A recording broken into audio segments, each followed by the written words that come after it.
BNP অদ্যবধি আমাদের সাথে আমাদের কমিটি যেটা করে দিয়েছি, আমাদের 7 জনের একটা কমিটি করে দিয়েছি মহাসচিবের নেতৃত্বে।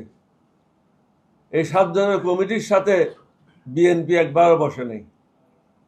আনঅফিসিয়ালি নজরুল ইসলাম কখনো ডেকে নিয়েছেন রিদওয়ান আহমদকে বা অন্য কাকেও, এককভাবে কথা বলেছেন। সর্বশেষ আমাদের নেতারা গিয়ে 2 ঘন্টা বিএনপি অফিসে বসা ছিল। অদ্যবধি বিএনপির মহাসচিব আমাদের দলের সাথে একটা বৈঠকও করে নাই। আমাদেরকে এভাবে অবমূল্যায়ন করাবে এটা আমরা কল্পনাও করিনি। যখন বিএনপির বিপদের দিন ছিল, সবাই আমার বাসায় দৌড়ে আসতো, সবাই টেলিফোন করত। আপনারা হয়তো বিশ্বাস করবেন না, আজকে প্রায় 2.5 বছরের মতো বিএনপির কোনো নেতার সাথে আমার টেলিফোনে কথা হয় নাই। এলডিপি আগামী জাতীয় সংসদ নির্বাচনে এককভাবে নির্বাচন করবে।